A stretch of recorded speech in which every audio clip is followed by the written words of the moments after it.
Welcome to Double Overtime presented by VC Ultimate. We are on the verge of college regionals. We are in the closing stages of the Western Ultimate League season, and every single team in the Premier Ultimate League has now finally played. I am Jenna Weiner, joined by Sascha Vogel. Sascha, your college team, South Carolina, just played at conferences on to regionals and placed higher than a nationals bid earning team, UNC Charlotte, somehow just making it to regionals in the game to go out of conferences, despite also earning a bid for the AC. I mean, you gotta be happy at least that they did in fact earn that bid for the AC, even if they nearly threw it away anyway. Oh yeah, for sure. It was honestly, it was kind of going around Twitter a little bit how that would have been like one of the funniest things in the world for them to just not make regionals after earning a bid. It would have been a field day online if that didn't happen. That would have been really fun. But they did. So congrats to them. And congrats to everybody else that made regionals. Yeah, congrats to everyone who made regionals. And there are some teams that have made nationals in the D3 division. Some teams are already able to book their tickets out to Ohio. Yeah, both tournaments are happening in Ohio. There's in like different cities for some reason, I think. Maybe I'm wrong. Who knows? I'm going to be in Cincinnati for D1 Memorial Day weekend, so I know at least that is a thing that's happening in Cincinnati. Can't wait. Real excited to go to Cincinnati. Anyway, we're not here to talk about College Ultimate, even though we will be on Deep Look this week. Sascha and I getting ready to take on Charlie and Keith in regionals picks. Sascha, how are you feeling ahead of picking against Charlie and Keith? I'm ready. They're going down. It's gonna be fun. And we will see what the losing team's punishment will be. I think we're set to record that. We're actually, Sascha and I are recording once in a lifetime on Monday night. We got our stuff together that quickly. We'll talk about why in a little bit. So we'll be talking with Charlie and Keith in the next day or so, and then it'll hit your Deep Look podcast feeds later this week, so keep an ear out. In the meantime, we have a wild weekend to talk about, Sascha. Oh my goodness. And your rooting interest team, Utah Wild, goes 2-0, but just barely. And big credit before we jump into the games to Ian Shapiro Lane, one of the lead video folks for Ulti World, for getting us stats. This was a mini tournament weekend, and so Ulti World did the production, and therefore Ulti World had stats that they were able to share with us. So these are technically unofficial stats because they are not from the league, but we're going to take them as mostly official for the time being when we talk about stats over the weekend. So Sascha, take it away. Tell us more about how this weekend went down. Okay, like you said, wild weekend. Every single game was a lot of fun to watch. Like there wasn't anything that like none of them were boring. If that makes sense. Like sometimes we get some boring games where team wins by 10, 11, 12, whatever. But, you know, all of these games, even though the first game, LA Colorado, was a 7-point game, it was interesting the entire way through. So yeah, we'll start with that one. Colorado versus LA. This is being played in Utah, in Salt Lake. Colorado goes on to win 19-12. So after the first quarter, Colorado was up 5-3, and then we had a 10-6 halftime. So basically a carbon copy of quarter one goes to quarter two. And then LA started to push, and they brought it to within 3, but Colorado pushed it more and ended up winning 19-12. So yeah, that final quarter for Colorado was a 6-2. And I think like what the biggest takeaway for me was that a lot of the turnovers that LA had weren't like forced turnovers. It wasn't Colorado going out and getting the block. I mean, they did get blocks. They got 11 blocks for this game, according to our stats. but LA had, we counted them in earlier. I think it was over 30. Yeah, it was a lot of turnovers. And I feel like most of them were in that fourth quarter, trying to make the comeback, throwing up deep balls that just weren't connecting. That was the biggest takeaway for me. Like, both teams played really well, and it was just the turnovers that Colorado capitalized on that really made this game as far apart as it was. Yeah, and that 6-2 margin in the fourth quarter, at least on face value, makes it seem like, oh, maybe LA is tired up at altitude. Colorado, obviously, not having to adjust as much to the Salt Lake City altitude, which Salt Lake City is what, at like 4,000 feet, something like that? It's not Denver, but it's not nothing. It's up there. For folks coming up from LA. But yeah, I saw it all around, and as we've noted before in earlier games, it remains true. Abby Thorpe is a freaking problem. 4 goals, 5 assists, 1 block. That's nearly half of Colorado's scores that Thorpe was directly involved in, either with a goal or an assist, 9 in total. Just an incredible performance. We saw, I think it was a 5-goal game from Thorpe earlier in the season. So just continuing to be one of the standout players for Alpenglow. Thorpe did previously play with Austin Torch from 2020 to 2022. So bringing in that semi-pro experience into playing for Colorado from her time in Texas. Some other stat leaders for Colorado: Kristen Reed, 3 goals. We'll talk about her more later. Sarah Pesch, 3 assists, 1 block. Malin Reich, 3 assists, and Rory Veldman. Not quite the 5-goal, 5-block performance, but a very nice 2-goal, 2-block performance from Veldman against LA. As for LA, Ava Hanna, 5 assists, 3 blocks. What we came to expect out of the former UC San Diego star and a UC Santa Barbara star, Caitlin Weaver, 4 goals, 1 assist, a couple of blocks. Solid performance by LA. They continue, though, to generally be one of the lower scoring teams in the league so far, and that showed up again with scoring just 12 against Colorado. Yeah, and I think another big takeaway from this weekend as LA goes 0-2 is that they were really missing Maggie O'Connor and how much that she brings to this team, and how, I don't know, she's one of those players that is, I guess you could definitely call her a hybrid player, where you can push her into the handle set and she'll still do everything there, or you can just push her out and she'll do everything downfield. Whereas when she's not there, it makes it a little easier, I guess, for teams to say, oh, this person's a cutter, this person's a handler, and we can game plan around that. Yeah, there's certainly plenty of crossover players for Astra anyway, but certainly if you don't have to account for Maggie in the backfield, for example, then yeah, you can really key in on putting the pressure on, say, Ava Hanna, and really force Hanna to have to try and make plays, which she's plenty capable of doing, but also, as we've seen in the college division and at the pro level, also plenty of turnovers that tend to come along with the bounty of assists from Ava Hanna. And yeah, slight spoilers, I guess we didn't cover it overall. Utah goes 2-0.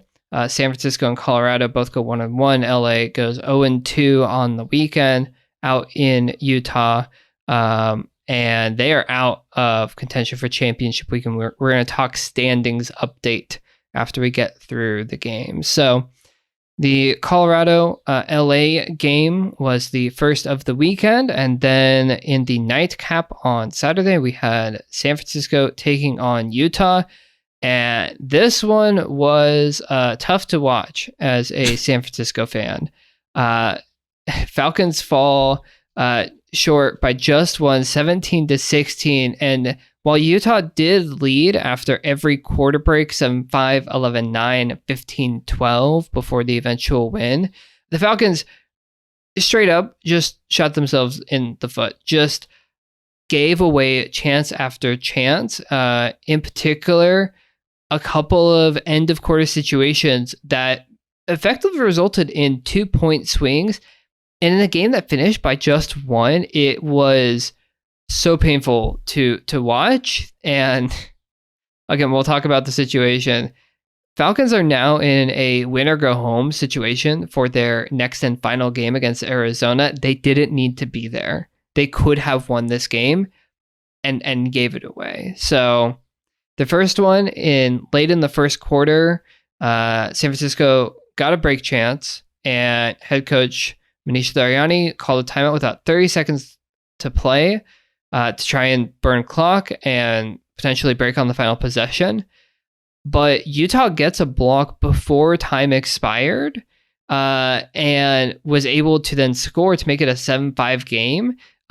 Before that, it was 6-5. Falcons could have tied it up 6-6. Instead, it's 7-5 after the first quarter. And it's a kind of similar situation in the third quarter, except this time it's a short roller pull, something that we saw from Arizona, something we saw an onside pull from San Diego against Arizona a couple weeks ago. Short roller pull. San Francisco doesn't get down to in time. They throw a desperation hammer. It's ruled a turnover, and that gives Utah one last opportunity to score, and they did. So 2 situations where the Falcons could have maintained possession, theoretically, and scored, and instead Utah scores. There's your margin right there. And that's just so deflating. Sascha, any thoughts? Because I know obviously you're on the other side of this. This also completes the Western Ultimate League Circle of Suck, which we were very pleased about, to have the parity such that every team had a win and a loss, such that it completed a nice little circle. What were your thoughts on this game? Because we were watching at the same time with very different perspectives. It was really interesting because it was very the little roller pool, and with the clock running out and the quick hammer and turnover was very, very confusing. It seemed like it was confusing on the field too. Yeah.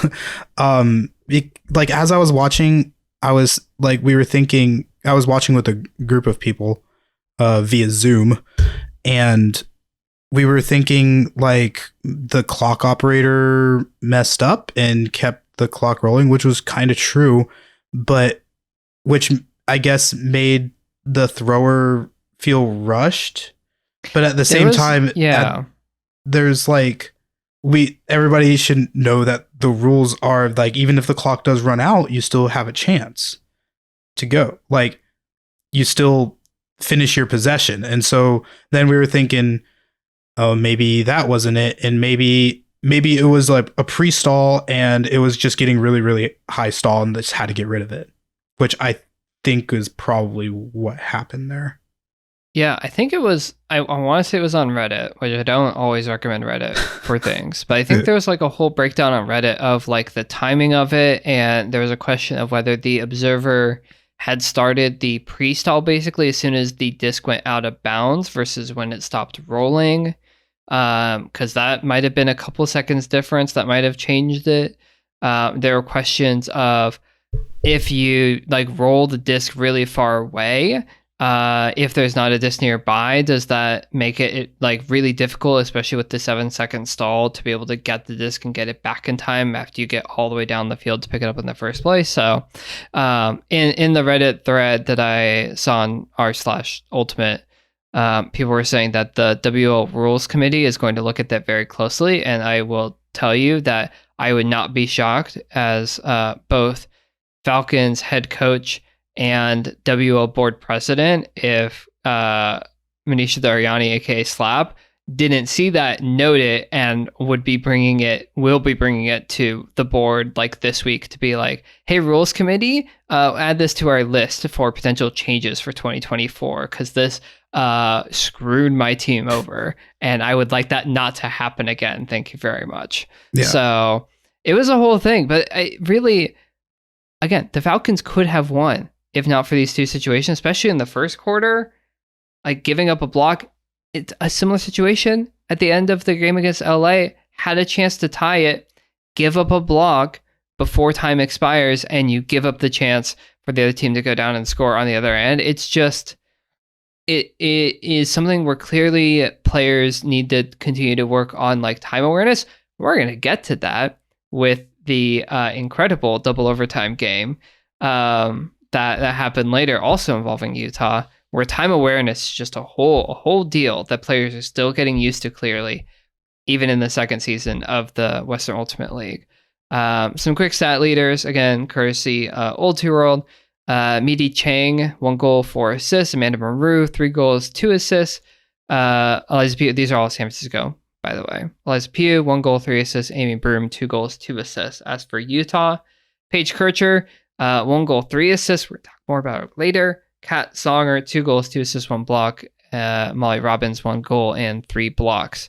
So, and obviously plenty of other folks chipping in as well. Those are just some of the unofficial stat leaders. And Sascha, you get the bragging rights for the next season of Utah beating San Francisco, unless they both make championship weekend and play each other, which could happen. We'll talk about it. Talk about it. Yeah. Real quick, going back to like the rules thing, I remember talking a few weeks ago about how the AUDL has like the discs all around the field, and this is a situation in which I think will force the WL to evaluate that and have discs like at each of the corners and at half field, if that makes sense. Yeah, I mean, it's something where, if you can roll the disc out into the parking lot, not really, but like way out onto the track or something, if there's a track surrounding the field or whatever, that makes it very difficult to like go retrieve the disc and get it back in time. And that just feels like it's not really a part of the game. It's like, how far can you make someone sprint and then sprint back? It doesn't seem very fair. And again, that's probably not what directly caused the Falcons to lose. And I mean, maybe they could have gone down faster, or maybe, something else, or they could have, had a little bit more patience or had an immediate reset, right? The hammer was put up because it seemed like there was no other option, but you get 2 people running to the disc at the same time. One just dishes it to the other. You reset the stall count. Like, that wasn't the reason, the disc rolling away, but it certainly didn't help in the situation. And tough for San Francisco. Again, we'll talk about it. They will have a chance to make championship weekend with a win at home, in part because they came off the disappointing loss to Utah the night before and came into the next game in the morning, early morning. Anyway, next day, Sunday, playing Colorado. This game was so balanced throughout. 4-4 after the first quarter, 8-8 after the second quarter at halftime, 12-12 after 3 quarters, and the game finishes 15-14. The game was tied at 14-all before San Francisco scored with just 2 seconds remaining. Again, time management. If you're able to run the clock that much longer, you might as well not give the other team any chance, even if it is 2 seconds on the clock, because they get their next possession. Didn't matter in the end, but like, things to continue to work on for folks. Really balanced throughout. Colorado with a host of break chances, but only able to convert on a couple of them. And San Francisco, a much higher break conversion rate, but a lot fewer break chances. Also notably, at least through the third quarter, 9 of Colorado's 10 holds at that point were clean compared to only 1 of SF. So Alpenglow getting the blocks, but not their defensive line offense, not really humming. Though Kristen Reed, 7 goals. What? I mean, that's so many. Should it be a surprise? I don't know if it's a surprise after like leading club nationals in goals anyway. For multiple years. Yeah, or it was club followed by college, or college followed by club, or vice versa, or something like that. It was absurd. Kristen Reed is very good at catching the disc in the end zone, as it turns out. Is that the most number of goals in one game for one person so far this season? No, it is. I mean, yes, but it's tied with Alex Diaz, who just did it last week after Diaz tied her own record from last year's championship weekend. So there are now 3 instances in the Western Ultimate League of a player scoring 7 goals in a single game. 2 by Alex Diaz, 1 by Kristen Reed now. Nice. Yeah, this game was, like you said, extremely balanced. Only 3 breaks per side. And I mean, so it kind of came down to who started on offense first, which was the Falcons. And yeah, that's always exciting to see is a nice, like, clean-ish game where it comes down to, you know, who received first instead of who gets the most breaks, I guess. Yeah, and I mean, we're gonna again talk about the double T game in a moment. I mean, you are mostly because you claimed this immediately when we were talking about breaking down the games in more detail. But I think it was something I was thinking about as I was starting to pull together this week's power rankings for the WL for Old 2 World. Update to come next day or so, hopefully around the time that this podcast comes out. But I was pulling together, I was like, I think San Francisco is kind of in the grouping with Utah and Colorado. You know, and there's obviously like Oregon you could throw in there, Arizona you can throw in there. There's a solid group. I think LA has dropped a little bit more in general estimation, but you know, back-to-back 1-point games. Excuse me. I think it says a lot about the Falcons being able to do that on the road at altitude against both Utah and Colorado. And again, a 1-1 record for San Francisco means that they go into next weekend against the Arizona Sideways, a game that I will get to commentate in a win or go home scenario, which, hey, Falcons have given themselves a chance, and a better chance than last year, arguably, when they had to win by 8 against LA in order to make it a championship weekend. Yeah, that's going to be very exciting. That's the highlight game next week for sure. Out of everything. I was gonna say it's the only game in the Western Ultimate League, but yes, which makes it even more exciting because everyone is going to be watching. There you go. Hopefully, so that's great. Hopefully. All right. So moving on to the last game of the weekend for the Western Ultimate League was LA versus Utah, and it was the first double overtime game of the season. It was the first overtime game, and then they went to double overtime. And Sascha, we got a shout out. I messaged you in all caps, like, we got a shout out, because like, thank you. We're glad people are listening and appreciating the show, and we're glad that you took it into double overtime for us.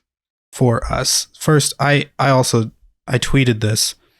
The Utah Wild account said, "We did this for you," and I said, "You guys finished the circle of suck for us, and then you got an double overtime game for us." See, look, this is why Utah Wild is my favorite team. They do it for us. There we go. Anyways, as they should. As they yes, should. Let's get in the game breakdown, because it was a good one. To the game breakdown.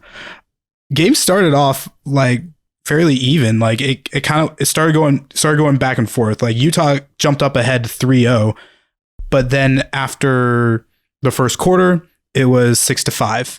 Utah rolled with it a little more, and they were 10-6. After the third quarter, 16-12, and then we went into overtime at what? What was the score at overtime? 18s, I believe. No, 17s. 17s. And I was on the edge of my seat for that entire fourth quarter, entire overtime, entire double overtime, because it was very intense.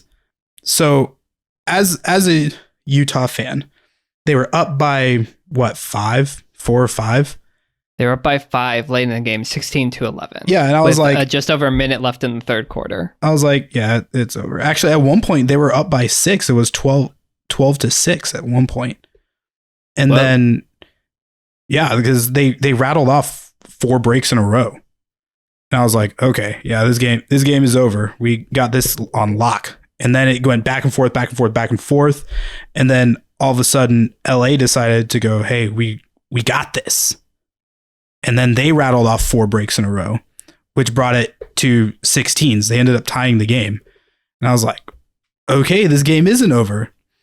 And then overtime and double overtime. to take it into overtime, it was. Hold on, let me look at the stats real quick. It was 17 to take it into overtime, correct? Yeah. That we said? Yes. It was 16-17. Utah was up. And then with there like was 20 like seconds left. Yeah. Yeah, and they had the disc. All they had to do was run out the clock. All they had to do was throw a swing pass and hold it for a little bit. Throw another swing pass and hold it for a little bit. But with like 2 seconds left, there was a turn. They threw it right into an LA defender, and then in turn, LA tied it up. Yes. So I made a face at Sascha because he is underselling it. Utah scores to take it to 17-16 after they had not scored in terms of game time for nearly 13 minutes, for over a quarter of game time period. From the end of the third quarter to the end of the fourth quarter, Utah didn't score, and then they scored to go up by 1 with 20 seconds left. LA needed to maintain possession. LA then nearly immediately turns it over, giving Utah a chance to burn the clock. And then with 7 seconds left, less than that, Utah throws it into an LA defender. Don't mind the fire truck going by my window. And gives possession back to Astra. That was, LA gave the opportunity to win right there to Utah, and Utah threw it away. And then Astra had to convert and did eventually. There was a contact call, and the disc went back, and then the disc went back again, and then it eventually got it. It was just absurd. And also, I was watching that at the same time I was watching the Golden State Warriors play the Sacramento Kings in a crucial game 4 that finished also within a single point, which is absurd for basketball. Anyway, I will let you see. I just want to underscore for the audience, if you didn't get a chance to watch this game, you need to go back and watch this game. It is a must watch, top tier. You have runs, you have incredible nerves, you have throwaways, you have incredible blocks. It has everything you can want in an ultimate game. It was great. Amazing, with all the high drama that you could possibly hope for. I will let you continue now, Sascha. I just wanted to emphasize that to our listeners, how good this game was, especially at the end, how chaotic it felt to watch the disc go back and forth in those closing seconds of regulation. Yeah. As a fan of one of these teams, it was one of the most stressful games I'd ever watched in my life. But as a third party member, it's a great game for everyone else. As a fan, I did not like it. I mean, I loved it because we ended up winning, but I hated it. I hated watching it because it was so stressful. It gets into overtime. Each team scores 2 goals in overtime. 1 goal in overtime, starting with an LA break. Yes. LA broke to start overtime. It's what in the world is happening? Utah's throwing this away. Literally, they threw it away at the end of regulation. They give up a break. It was so stressful. And then they hold. But then they held. And then it's double overtime. If I'm remembering correctly, LA had a chance to win, but the clock ran out. Yeah. They had one more possession. And then they ended up turning it over. Yeah. And then there was a turnover. Yeah. So we go into double overtime. Double overtime, if you're not familiar with the rules, is sudden death. Golden goal, whatever you want to call it. Whoever scores wins the game. That's it. So this double overtime just went back and forth, back and forth. The teams were hucking it, getting blocks, throwing it away. LA had a really nice chance. I think Caitlin Weaver threw it deep to Avalon Igawa, and it was just a tiny bit too far. And that would have been an incredible goal to end it.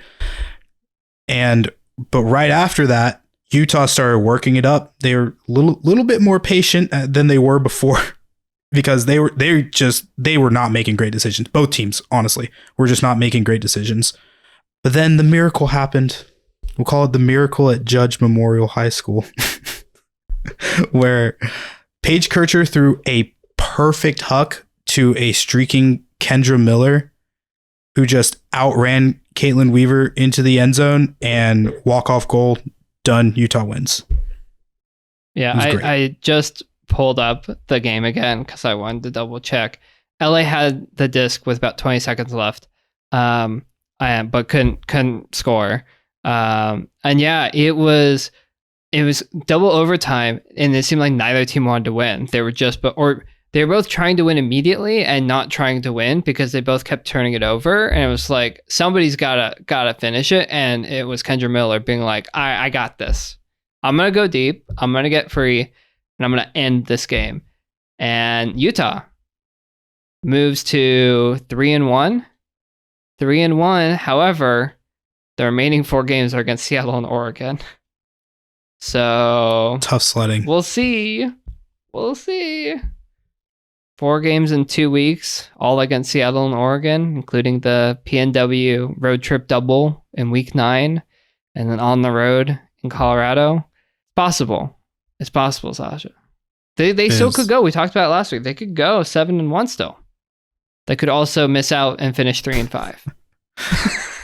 Yeah, it's Northwest is kind of wild right now. Yeah, let's.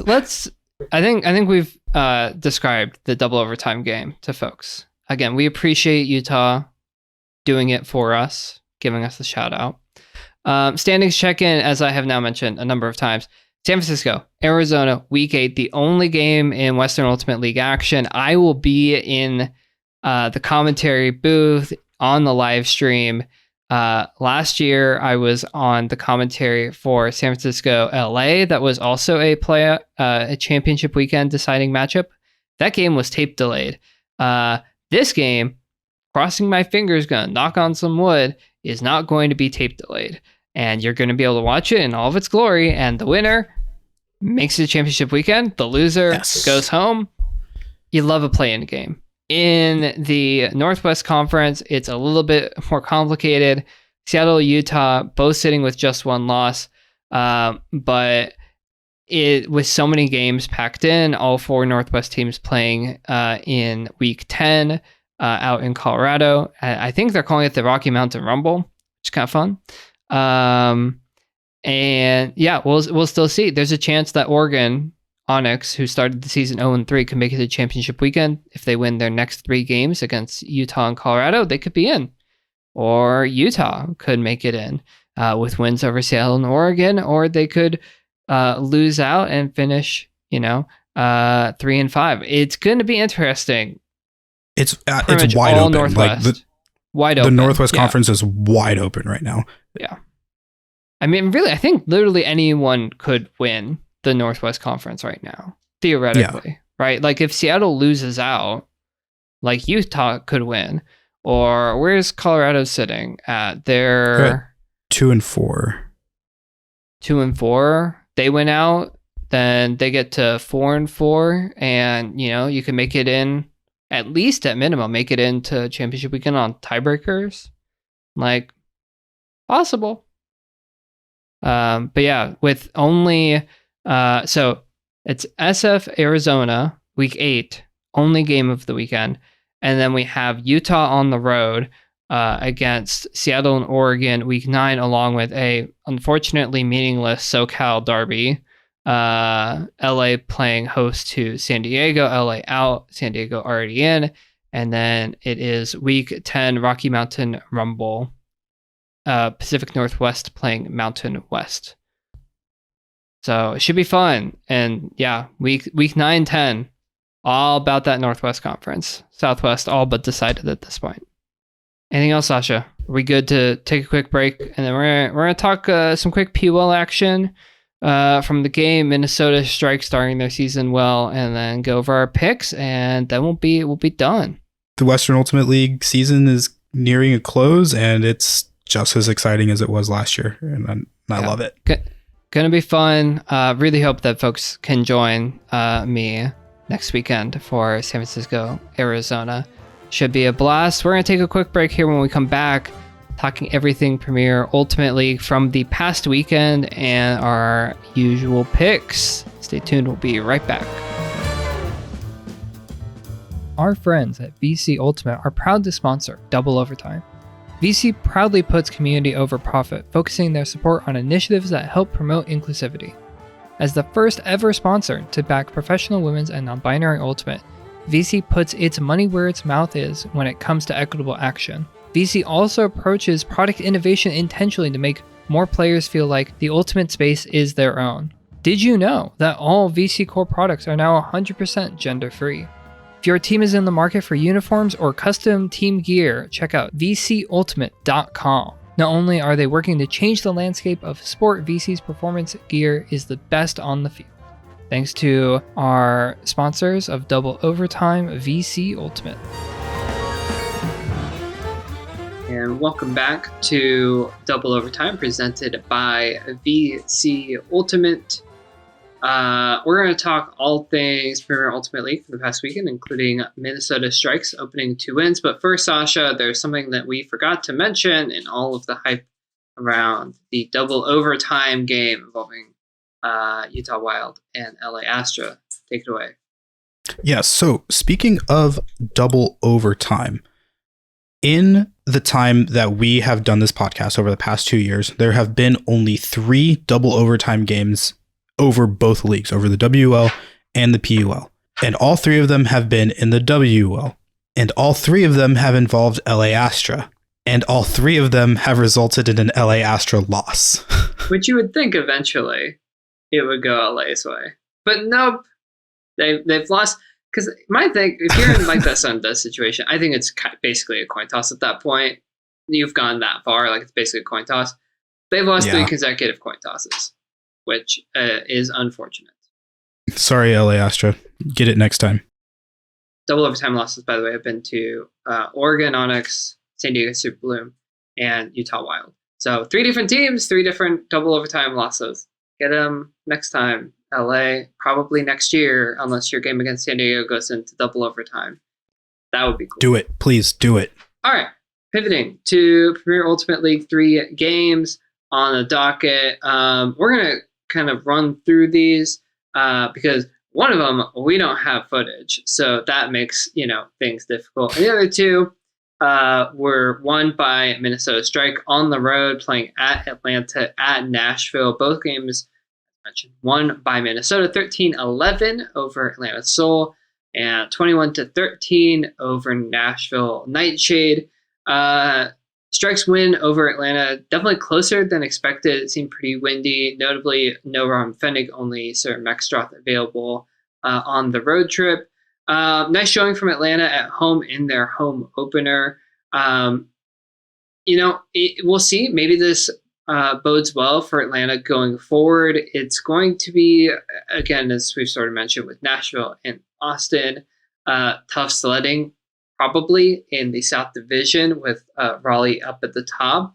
But hey, you play Minnesota pretty close. Maybe that bodes well for a Soul team that unfortunately couldn't pick up a single win last season. As for Minnesota's game at Nashville, close initially in the first quarter, but then Minnesota started to open things up in the second quarter. 11-6 was the halftime score before the eventual 8-point win for Strike. No Jesse Schaffner for Nashville after playing a big role alongside Rachel Kramer, who was available against Strike. No Schaffner available this time versus their game against Columbus Pride. As for Minnesota, Jen Koch is a problem. No surprise there. One of the players to watch definitely coming into the season for Minnesota. And Byers anchoring D-line offense. And there was even a Callahan in this game, right, Sascha? Yeah, by Minnesota, by Monshine. It was a miscommunication with the handlers and a reset, and Monshine just read it better, or read where the disc was going and just grabbed it. Yeah. Nice little Callahan. This was one of the games, I was not able to watch this one live, but I did go back and watch it today. And even though it was a 8-point game, it did not feel that way the entire way.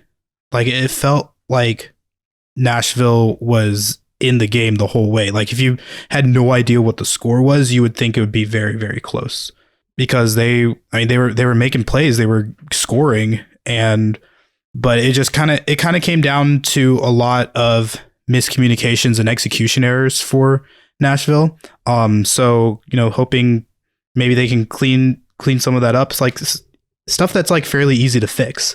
Hopefully they can clear some of that up, and they're going on the road to Austin this week to face them, and we'll see what happens. It'll be a really big South Division matchup, if only because both teams are going to want to avoid continuing to drop games this season.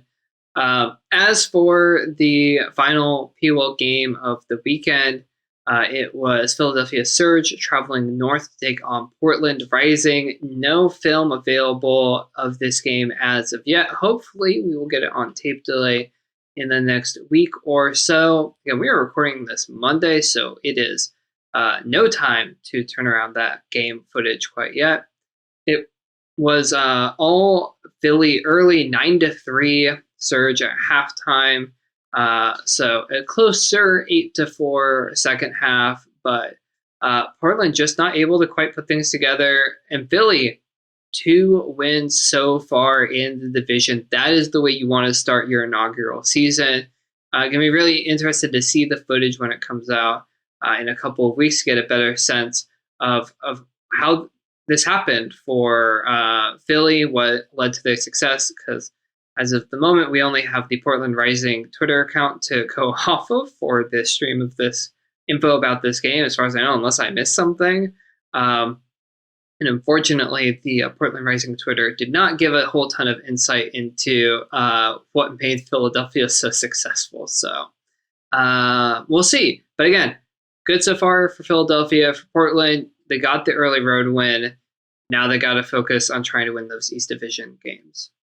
Yeah, and speaking of the East Division, it's time for an East Division check-in. So we have Philly, who's at 2-0, both in-division wins, and we have DC at 2-0 with both out-of-division wins. Then we have Portland with 1-1 with a in-division and an out-of-division game, out-of-division win, in-division loss, and New York at 0-1. With that game against Philly. So it kind of seems Philly has the upper hand right now just because they have the in-division games that DC has not yet. Yeah, it's something where, again, it's a little tough to fully guess out how it's going to play out for each of the different teams. But looking ahead to Philly's schedule, they notably, we've talked about this before, they played the only double header, basically, or home and home, however you want to talk about it, with Portland. So they only have 2 out-of-division games, one of which is this upcoming weekend at Raleigh. And then they have one more out-of-division game when Austin comes to visit as part of a New York-Philly double. So Philly, pretty happy place to be, especially after walloping Portland, who beat Austin earlier in the season. Looking ahead to that game where they get to host the Torch at the beginning of June. They'll hope to have that one in the pocket, and then it's just a matter of this. I think it's going to be a really fun game. We're going to talk about a tiny bit more as we get to our picks. Philly at Raleigh this upcoming weekend. And then it's Philly at DC middle of May, and Portland at Philly in back-to-back weekends. So that's going to be critical for Surge, but they're in a nice position. And we talked a fair amount about DC last week, it felt like. They have a fantastic point differential. They're sitting at 2-0, but it's going to come down to those divisional games. That is probably going to matter most for DC at the end of the day. We've yet to see them in division action, and that will not change until the beginning of May. Get all 3 of the divisional games back to back to back. So be interesting to see. It's still been pretty slow. I would say relatively quiet in the Premier Ultimate League. That will continue to pick up. And we just really wanted to focus on the Western Ultimate League because Wild Weekend was wild. And again, looking forward to seeing that Philly-Portland tape. Anything else in the PUL, Sascha, before we move on to our picks?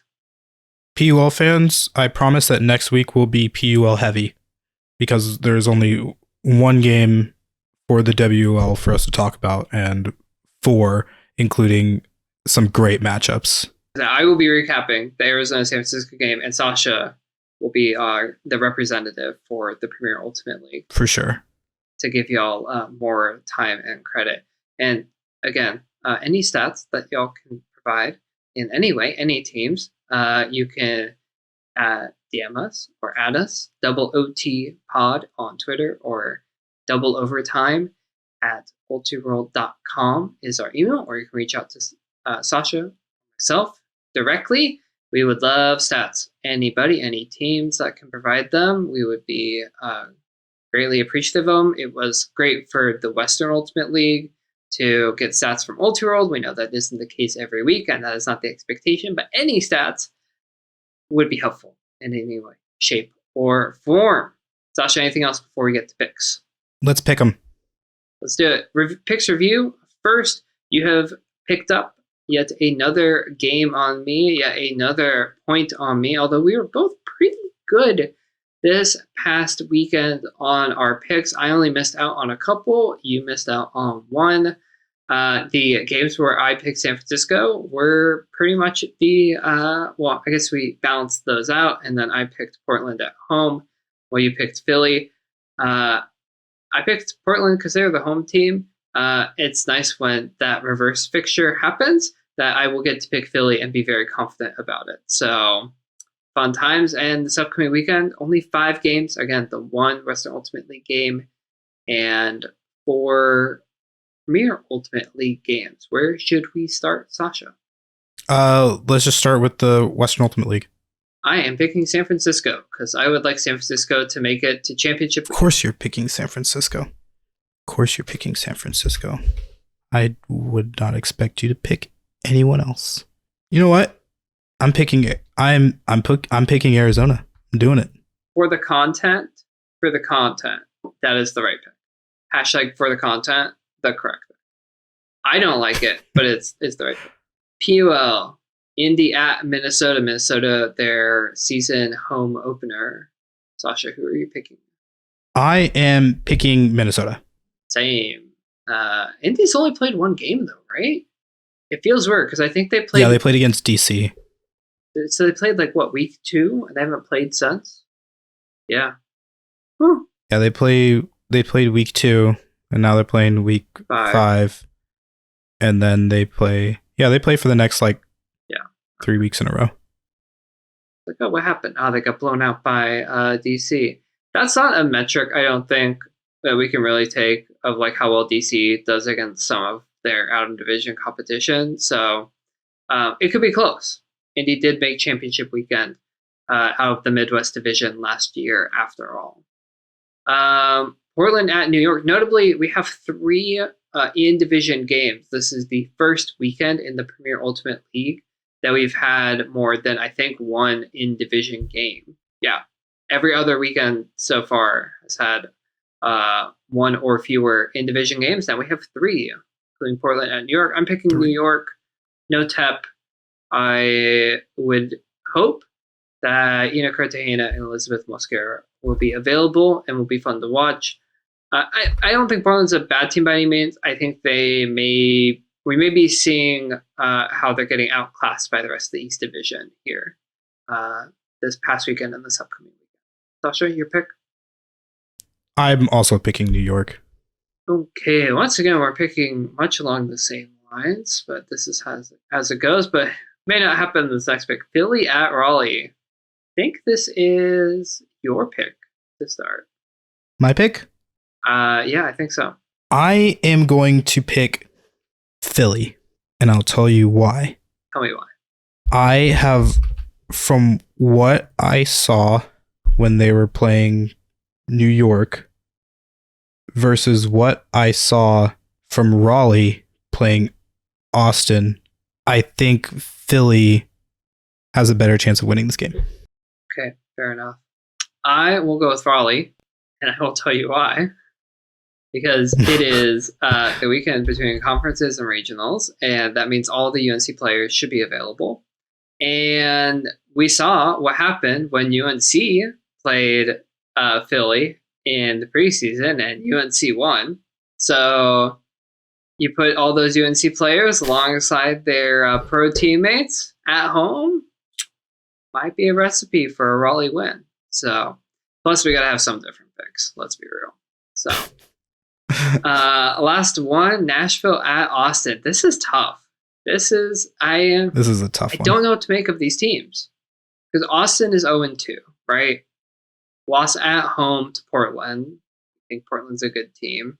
And a loss away, but only by 1 to Raleigh, we think is a good team. Nashville, a win over Columbus. Not really sure what to make of Columbus. On the road. And then a loss at home to a Minnesota team that we think is good. I think my pick here is Austin. They're 0-2, yes, but I think the way that they have played up to the competition means that I like them at home against a traveling Nashville squad that may or may not have Jesse Schaffner and Rachel Kramer in their traveling roster. Yeah, it's tough making these choices when we don't know what the rosters are at all. But I'm going to pick Nashville. Okay. Again, I liked what I saw against Minnesota, and they just cleaned a few things up, and they're right there. All right, so we got 3 different picks out of the 5. If you get them all right, Sascha will make up the 3-game pick gap yes. on me. But we'll see how it plays out. Again, I'm very excited for Arizona and San Francisco, and you will not hear this on the commentary because I do my best to not be a homer while I'm on commentary, but I will be rooting with all my heart while seeming impartial for the Falcons.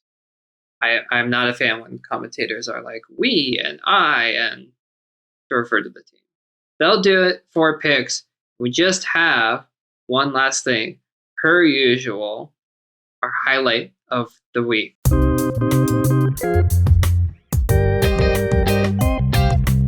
Our highlight of the week is obviously... What else could it be? The double overtime game winner. What else could it be? Paige Kircher to Kendra Miller, double overtime walk-off win. To Miller going deep, but Weaver's there. That's a high-risk play, but Miller... Yes, and that's a walk-off win in double overtime for the Utah Wild. Yeah, I mean, it's got to be. It's the first overtime game of the season, the first double overtime game of the season. We got to pick it as highlight of the week. So I think that will do us for this week's show. Words are coming together at the end of this long Monday evening. Thanks for joining us. Come together once again. Right now, over me. Anyway, we're going to wrap up here. Thank you for joining us for another episode of Double Overtime presented by VC Ultimate. We hope you enjoy your week. Keep an ear out for Deep Look. Sascha and I going head-to-head against Charlie and Keith for college regionals picks. It's going to be fun. It's going to be dicey. Keep a listen. And we will talk to you next time, and we will have an answer to who is making it to championship weekend out of the Southwest Conference. Join us then. Bye. Bye.